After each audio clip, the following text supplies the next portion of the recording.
ሰላም ጤና ይስጥልን የተከበራችሁ ተመልካቾቻችን ከካፋ ቴሌቪዥን ለዛቱ ያዘጋጀናቸውን ዜናዎች ይዘን ቀርበናል። ከዜናዎቹ ጋር ብሩክታይት ብርሃኔ አብራችሁን ቆዩ። ኢትዮጵያ ረጅም ዘመናትን ያስቆጠሩ ባህላዊና ሃይማኖታዊ በዓላት ያላት ታሪካዊ ሀገር ናት ሲሉ የካፋ ዞን ዋና አስተዳዳሪ አቶ እንዳሻው ከበደ ተናገሩ። አስተዳዳሪው የከተራና ጥምቀት በዓልን አስመልክተው ለመላው የክርስትና እምነት ተከታዮች የመልካም ምኞት መልእክት አስተላልፈዋል።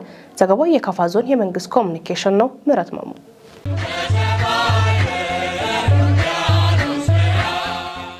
በየዓመቱ ጥር 10 እና 11 በኢትዮጵያ ኦርቶዶክስ ተዋሕዶ እምነት ተከታዮች ዘንድ በድምቀት የሚከበረው የከተራና የጥምቀት በዓል በርካታ ሕዝብ ይታደምበታል። የጥምቀት በዓል በኢትዮጵያ ኦርቶዶክስ ተዋሕዶ ቤተክርስቲያን ዘንድ በድምቀት ከሚከበሩ የአደባባይ በዓላት ውስጥ አንዱ መሆኑን ዋና አስተዳዳሪው አስረድተዋል። በዓሉ በተለያዩ ባህላዊ ክዋኔዎችና ደማቅ አልባሳት የሀገር ገጽታን ለዓለም አጉልቶ በማስተዋወቅ ረገድ ከፍተኛ ድርሻ እንዳለውም ጠቁመዋል። እንደ ዞኑ ዋና አስተዳዳሪ መልእክት የጥምቀት በዓል ከሌላው ዓለም በተለየ መልኩ በሀገራችን በድምቀትና በልዩ ልዩ ባህላዊና ሃይማኖታዊ ስርዓቶች እንደሚከበር ተናግረዋል። ከሃይማኖታዊ ገጽታው ባሻገር ማህበራዊ ኢኮኖሚያዊ ፋይዳው እጅግ የላቀ መሆኑን አቶ እንዳሻው ገልጸዋል። የጥምቀት በዓል በዓለም በማይዳሰስ ቅርስ በዩኔስኮ መመዝገቡ ዘርፈ ብዙ ጠቀሜታ መኖሩን የተናገሩት ዋና አስተዳዳሪው በርካታ ቱሪስቶችን በመሳብ ረገድም የሚታወቅ ታላቅ ሃይማኖታዊ በዓል ነው ብለዋል። በየአካባቢው በዓሉ በሚከበርበት ወቅት የጸጥታና የሰላም ጉዳይ ሊዘነጋ አይገባም ያሉት ዋና አስተዳዳሪው ለመላው ለኦርቶዶክስ እምነት ተከታዮች በሙሉ በዓሉ የሰላም፣ የደስታ፣ የብልጽግና፣ የአብሮነትና የመተሳሰብ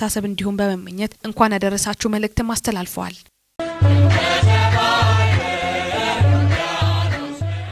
በክርስትና እምነት ተከታዮች ዘንድ የሚከበረው የጥምቀት በዓል በሰላም ተከብሮ እንዲጠናቀቅ በቂ ዝግጅት መከናወኑን የክልሉ ጸጥታ ቢሮ ገለጸ።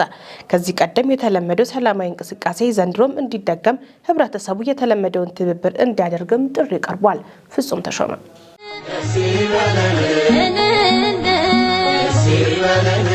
አጅበን መጣን ታቦተ ጉንን ልበላችሁ ተቀበሉን።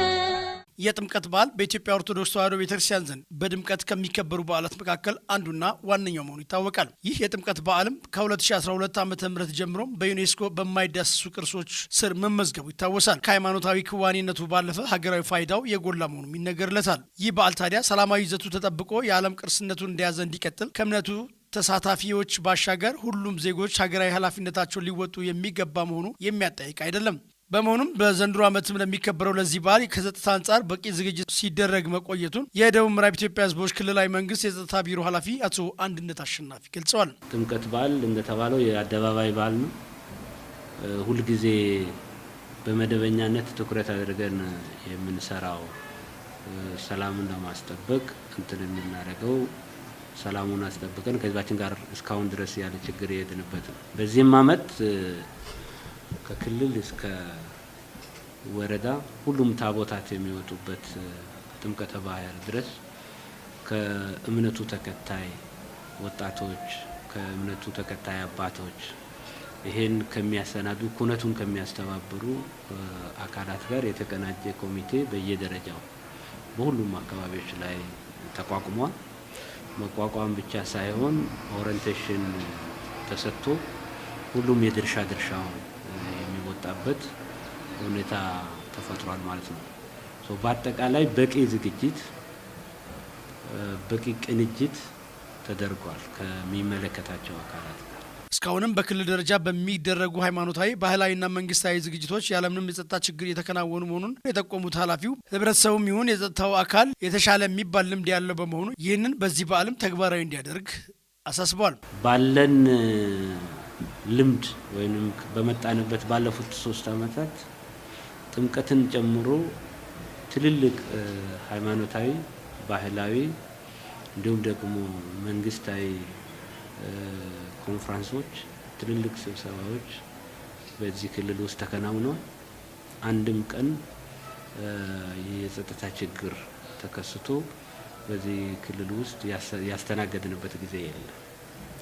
ስለዚህ የህዝባችን የሰላም እና የተረጋጋ በባህሉ በእምነቱ የሚያሳየው መልካም ባህሪና መልካም እሴት ለዚህ ስኬት ነው ያበቃን። በቅንጅት የሰራናቸው ስራዎች እና በዚህ ዓመትም ሳንዘናጋ በሁሉም አካባቢ ታቦታት የሚወጡበት አካባቢ ከከተራ ጀምሮ ታቦታቱ ተጠቃሎ ወደ አድባራት እስኪገቡ ድረስ ያለውን ዝግጅት በስፋት ስላደረግን አስተማማኝ የሆነ ዝግጅት ተደርጓል። እንደተለመደው ከህዝባችን ጋር ሰላማዊ የሆነ በዓል እንደምናከብር እርግጠኞች ነን። ምልክቶች እንኳን ቢኖሩ ፈጥኖ የመቆጣጠር በቂ ስምርትም ስለተደረገ በሰላም የሚጠናቀቅ በዓል ነው ብለን እናምናለን።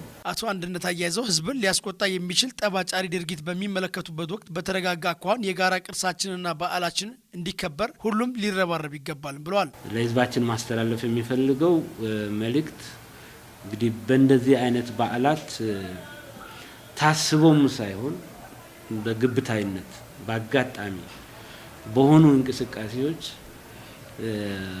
ህዝብን የሚያስቆጡ ወይም ወደ አልተፈለገ ነገር ሊያመሩ የሚችሉ አንዳንድ ጸባጫሪ የሆኑ አካላት ሊኖሩ ይችላል። ይሄ ከኛ ክልል ብቻ ላንጠብቀው እንችላለን። ከሌላ አቅጣጫም የሚወረወሩ ያልተገቡ ነገሮች ሊኖሩ ይችላሉ።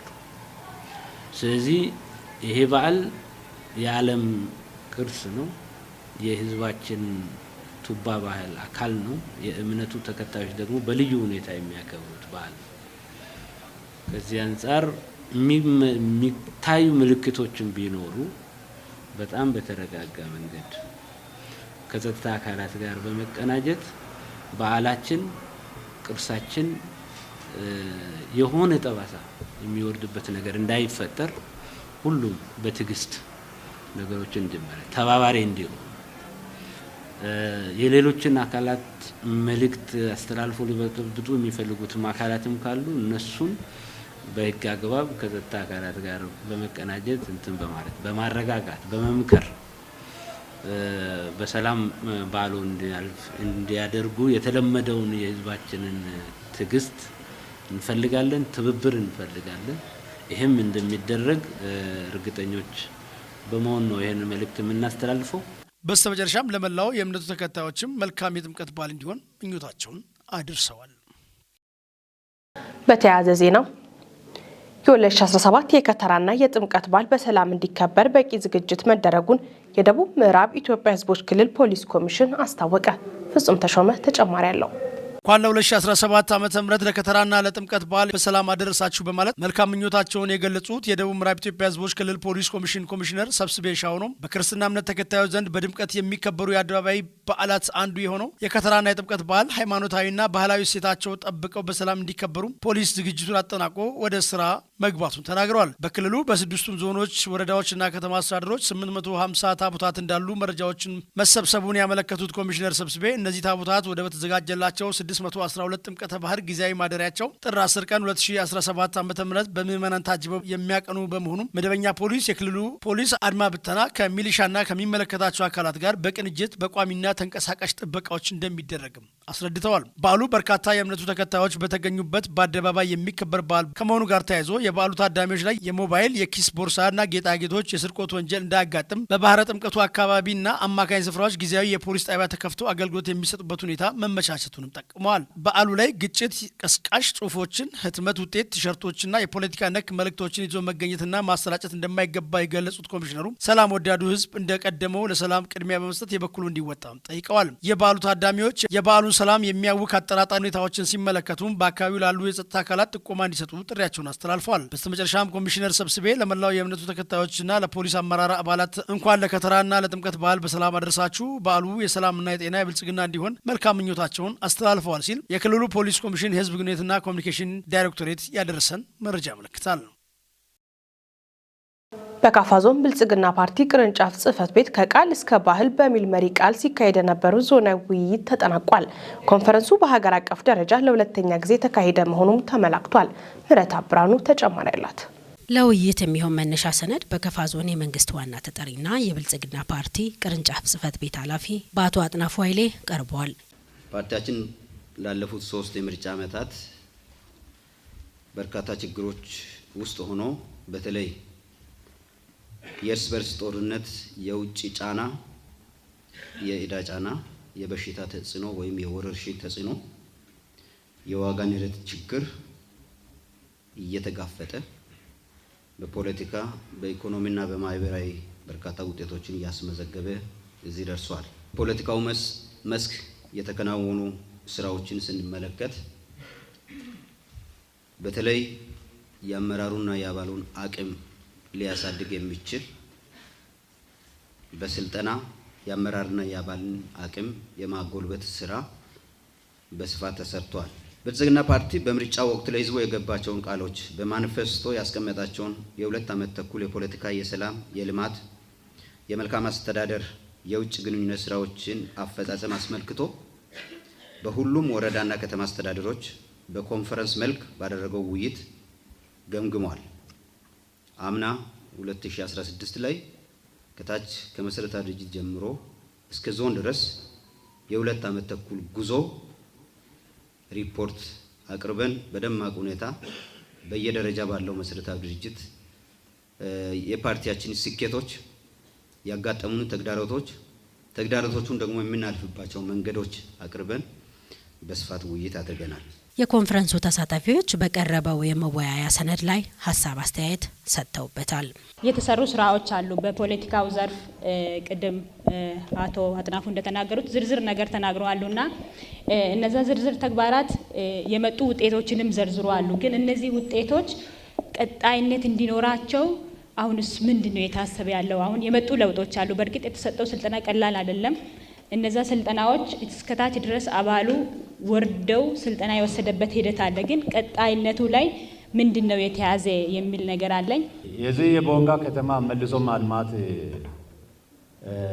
ዲዛይን አይቶ ህብረተሰቡ ብዙ ድጋፍ አድርጓል፣ መዋጫው ዋጥቷል። የተወሰኑ ባለሀብቶችም ቦታ እርክክብ አድርገዋል። ግን አልተሰራም። የወሰዱ ግለሰቦች ባለሀብቶች አልሰሩም፣ አጥረው ነው ያስቀመጡት። ግን አሁን አንዳንድ ግለሰቦች ግንብ እያፈረሱ ነው፣ የራሳቸው የግል መኖሪያቸው እያፈረሱ ነው። ግን ባለሀብቶች ቦታ ከወሰዱ በኋላ አጥረው ነው የሚያስቀምጡት። ይሄ እንዴት ነው ሊፈታ የሚችለው እንደዚህ አይነት ችግር? እና በዚህ ጉዳይ ላይ ፓርቲያችን ወይም መንግስታችን ምን አይነት እርምጃ ለመውሰድ ነው እያሰበ ያለው? ከተሳታፊዎች ለተነሱ አስተያየቶችና ጥያቄዎች የመንግስት ዋና ተጠሪ አቶ አጥናፉ ኃይሌና የዞኑ ዋና አስተዳዳሪ አቶ እንደሻው ከበደ ዝርዝር ማብራሪያና ምላሽ ሰጥተዋል። በመጨረሻም በሀገር አቀፍ ደረጃ በቀጣይ የሚካሄደውን ሁለተኛውን የብልጽግና ፓርቲ ጉባኤ የሚሳተፉ አካላትን ከተለያዩ ማህበራዊ መሰረቶች መልምሎ በማጽደቅ ኮንፈረንሱ ተጠናቋል። ባለፉት ጊዜያት በተከናወኑ የተፋሰስ ልማት ስራዎች ጥሩ ውጤት እየተመዘገበ መምጣቱን የካፋ ዞን ግብርና አካባቢ ጥበቃና ህብረት ስራ መምሪያ አስታወቀ። ይህንን አጠናክሮ ለማስቀጠል በዞን ደረጃ ቅድመ ዝግጅት መደረጉን የመምሪያ ምክትል ኃላፊና የአካባቢ ጥበቃ ዘርፍ ኃላፊ አቶ ተረፈ ወልደ ገብርኤል ተናግረዋል። ታምራት ኃይሌ በዞናችን ውስጥ እንግዲህ የዚህ የተፋሰስ ልማት ከተጀመረ ቆይቷል። ወደ 2002 አካባቢ ነው የተጀመረው። ብዙ ትሩፋቶች ተገኝቷል ከተፋሰስ ልማት ስራ። ከዚህ በፊት የማናውቃቸው ነገሮች ብዙ ነገሮች ዛሬ በዞናችን ውስጥ ታይቶ የኛ ህብረተሰብም ደስተኛ ሆኖ በአሁኑ እንደ ትልቅ የገቢ ምንጭ አድርጎ እየተጠቀመ ያለው የተፋሰስ ልማት ትሩፋት ነው ብለን መውሰድ እንችላለን።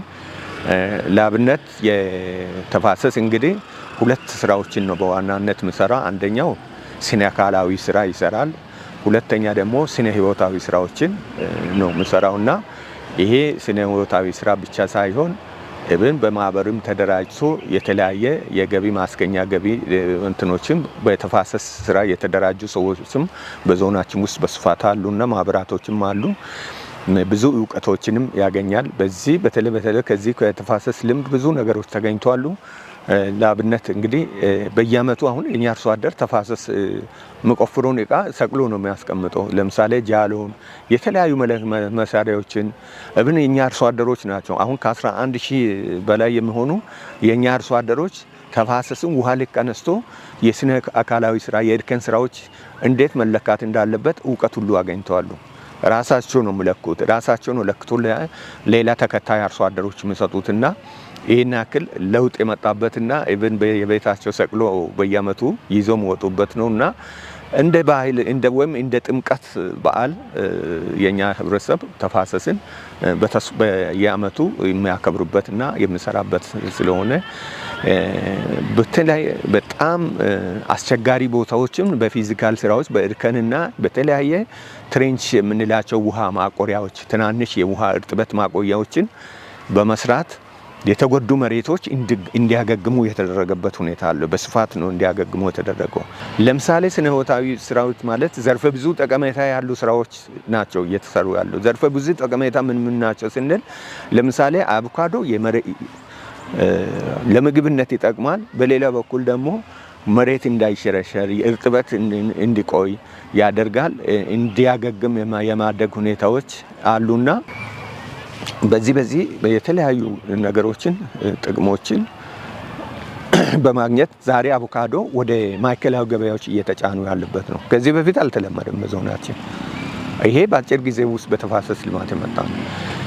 ሙዝን እንወሰድ። ሙዝ ከዚህ በፊት ሰው ከጅማ ወይ ከሚዛን ነው ገዝቶ የሚያመጣበት ፍሬ።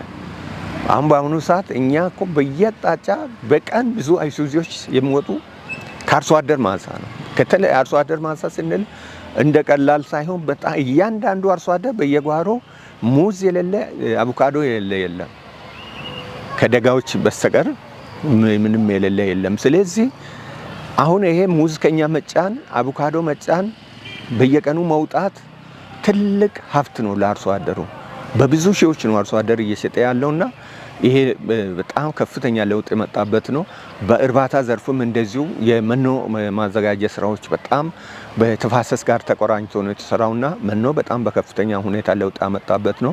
ከዚህ ባሻገር የዚህ የ2017ን ስንመለከት አሁን በዞናችን የእያንዳንዱ ወደ 304 ተፋሰሶች ተለይተዋል።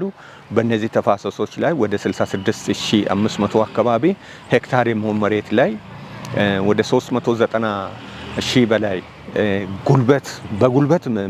በጉልበት የሚሰሩ አርሶ አደሮች አጠቃላይ ከህዝባችን ወደ 34.4% የሚሆኑ ተለይቶ ለነዛ ደግሞ መሳሪያው ደግሞ እንደዚህ ወደ 400,000 የሚሆን የእጅ የእርሻ መሳሪያዎች የተዘጋጁበትና በቂ ዝግጅት የተደረገበት ሁኔታ ነው ያለው።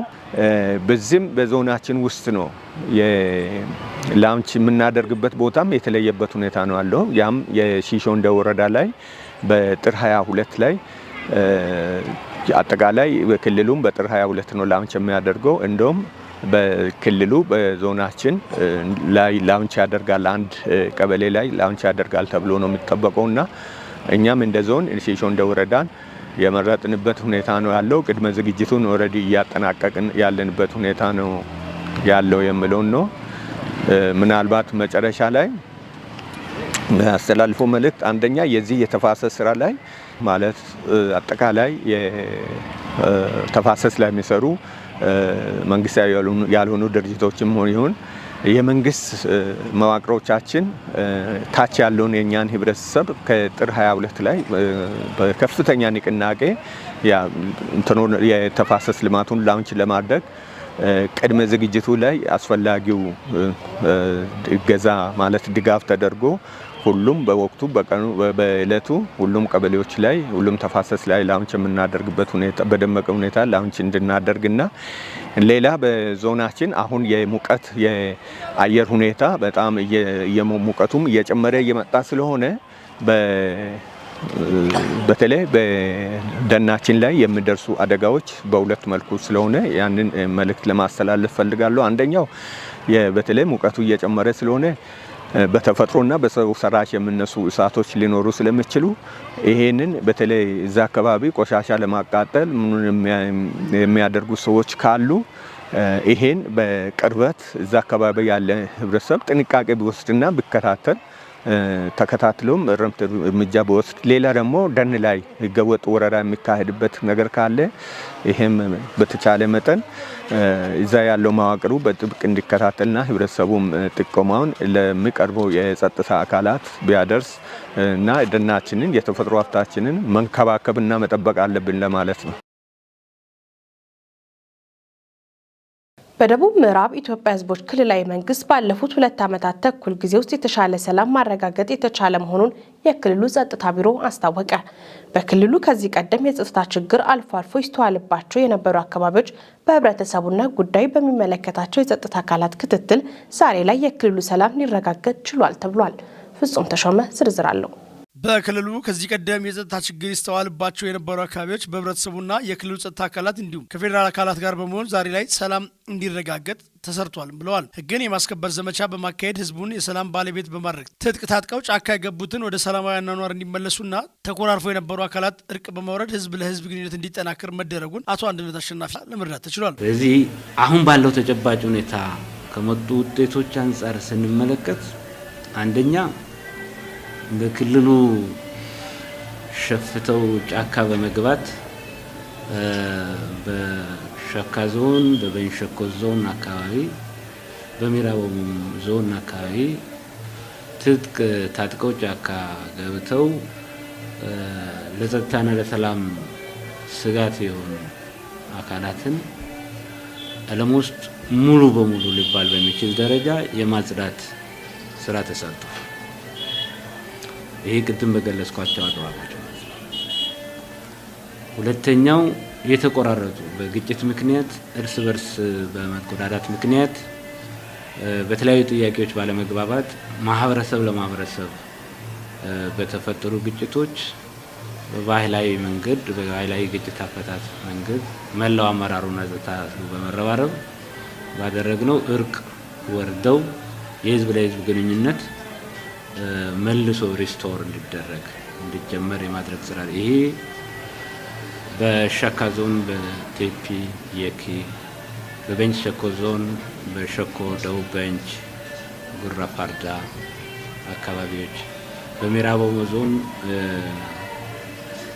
ሱርማና ቤሮ፣ ሱርማና ማጄ፣ ሱርማና ገርጌሻ አካባቢ በሌሎችም ወረዳዎች ተመሳሳይ ስራዎችን ሰርተናል። ከዚህ ቀደም በጸጥታ ችግር ምክንያት ተቋርጦ የነበሩ ትራንስፖርት እንቅስቃሴዎች ወደ ነበሩበት መመለስ መቻሉን እንዲሁ ተናግረዋል። እንደ ክልላችን ከዚህ በፊት መደበኛ የትራንስፖርት አገልግሎት የነበረባቸው እና የተቋረጡ ቦታዎች በሙሉ በሰላማዊ መንገድ የትራንስፖርት አገልግሎት የሚሰጡበት ደረጃ ላይ ደርሰናል። በተያያዘ ሀሳብ በክልሉ ሀብት ከሆኑት መካከል አንዱ የቡና ምርት ሆኖ ወደ ማዕከላዊ ገበያ የሚቀርበው የቡና መጠንም አርሶ አደሩ በሰላም ማምረት በመቻሉ ባለፉት 2 ዓመት ብቻ ከ55,000 ቶን በላይ ቡና ለማዕከላዊ ገበያ ማቅረብ መቻሉን ታውቋል። ጠቅለል ሲልም በክልሉ የኢንቨስትመንት ፍሰት እየጨመረ መምጣቱን የቢሮ ኃላፊ አቶ አንድነት አሸናፊ ጠቅሰዋል። ኢንቨስትመንቶች ሙሉ በሙሉ ወደ ተግባር እንዲገቡ ተደርገዋል። ለአብነት ለመጥቀስ እነዚህ ችግሮች በነበሩባቸው ወቅቶች በእኛ ክልል ቡና ማዕከላዊ ገበያ 2013 አካባቢ ወደ 35,000 ቶን ነው የምናቀርበው። የቡና ኢንቨስትመንቶች ሙሉ በሙሉ ወደ ስራ በመግባታቸው ምክንያት አርሶ አደሩ በሰላም ቡናውን መልቀም በመቻሉ ምክንያት የቀጠና ሰላም በመሆኑ ምክንያት ከ35,000 እስከ 64,000 ቶን በአማካይ ከ55,000 ቶን በላይ ባለፉት 3 ዓመታት የቡና ማዕከላዊ ገበያ ቡና የማቅረብ እንትኖች ላይ ደርሷል። ወርቅ አካባቢዎችም ላይ የኮንትሮባንድ ችግሮች ያልተቀረፉ እንደተጠበቁ ሆኖ ስራዎች በአግባቡ የሚሰሩበት ሁኔታ ተፈጥሯል። ከአጎራባች ሀገራትም ሰርጎ በመግባት በድንበር አካባቢ ችግር በሚፈጥሩ አካላት ላይም ከፌዴራል አካላት ጋር በመቀናጀት አንጻራዊ ለውጥ መምጣቱም ጠቁመዋል። ለአብነትም በተያዘው በጀት ዓመት በክልሉ አቅም ብቻ 33 ጊዜ የተደረገውን የዘረፋና የውንብድና ሙከራዎች 20ዎቹን ማክሸፍ ተችሏል ብለዋል። የማክሮ ኢኮኖሚ ማሻሻያ ኢትዮጵያን ከብድር ጫና የሚያላቅቅ መሆኑን የመንግስት ኮሚኒኬሽን አገልግሎት ሚኒስትር ዶክተር ለገሰ ቱሉ ገለጹ። የውጭ ምንዛሬ ዋጋ በገበያው እንዲተመን መደረጉ አምራቾች የልፋታቸውን እንዲያገኙ እንዲሁም ኮንትሮባንድና መሰል ህገወጥ ተግባራት እንዲገቱ የሚያስችል መሆኑን ተመላክቷል። ዘገባ የኢትዮጵያ ብሮድካስቲንግ ኮርፖሬት ነው። ቤተልሔም እምሩ ታቀርባለች። ሚኒስትሩ በወቅታዊ ሀገራዊ ጉዳዮች ላይ በሰጡት መግለጫ ኢትዮጵያ ወደ ተሟላ የማክሮ ኢኮኖሚ ማሻሻያ ትግበራ መግባቷ ዘላቂ የልማት ፋይናንስ በመፍጠር ለበርካታ ዘርፎች መነቃቃት መፍጠሩን ተናግረዋል። በሀገሪቱ የተረጋጋ ማክሮ ኢኮኖሚ መፍጠር የንግድና ኢንቨስትመንት ሴክተሩን ማሻሻል እንዲሁም የዘርፎችን ምርታማነትን በማሳደግ የመንግስትን የማስፈጸም አቅም መጨመር የማሻሻያው የትኩረት አቅጣጫዎች እንደሆኑ አብራርተዋል። የውጭ ምንዛሬ ዋጋ በገበያው እንዲተመን መደረጉ አምራቾች የልፋታቸውን እንዲያገኙ እንዲሁም ኮንትሮባንድና መሰል ህገወጥ ተግባራት እንዲገቱ የሚያስችል መሆኑን አመላክተዋል። ማሻሻያው ምቹ የኢኮኖሚ መደላድል የፈጠረና ህገወጥነትን ወደ ህጋዊ አሰራሮች የመለሰ ነው ብለዋል። በዚህም የወጪ ንግድ እድገትን በታለመለት መልኩ ማስኬድ መቻሉን አንስተዋል። ማሻሻያው የባንኮች የቁጠባ መጠን እንዲጨምር ማድረጉንም ጠቁመው ብሔራዊ ባንክ ከቀደመው ጊዜ በበለጠ የውጭ ምንዛሬ ክምችት እንዲኖረው ማስቻሉን ነው ሚኒስትሩ አያይዘው የገለጹት። ከማሻሻያ ጋር ተያይዞ የሚመጡ የሸቀጦች የዋጋ ለውጥ በማህበረሰቡ ላይ ጫና እንዳይፈጥሩ መንግስት ኃላፊነት ወስዶ እየሰራ ስለመሆኑ በመግለጫው ተመላክቷል። በዚህም ለአፈር ማዳበሪያ፣ ለነዳጅ፣ ለዘይት፣ ለመሰረታዊ ሸቀጦች፣ ለመንግስት ሰራተኞች ደሞዝና ለከተማና ገጠር ሴፍትኔት የሚውል በአመት ከ400 ቢሊዮን ብር በላይ መንግስት ድጎማ ማድረጉን ተናግረዋል። በቀጣይም ምርታማነትን ማሳደግና ማሻሻያውን በታለመለት መልኩ ማስኬድ የትኩረቱ አቅጣጫዎች ሆነው እንደሚቀጥሉ ሚኒስትሩ ጠቁመዋል። የተወደዳችሁ ተመልካቾቻችን ከካፋ ቴሌቪዥን ለሰዓቱ ያዘጋጀናቸው ዜናዎች እስካሁኖቹ ነበሩ። ዜናዎቹን በመምራት ብሩክታይት ብርሃኑ አብራችሁ ቆይታ ያደረኩ። ቀሪ የጣቢያችን መሰናዶች ይቀጥላሉ። መልካም ጊዜ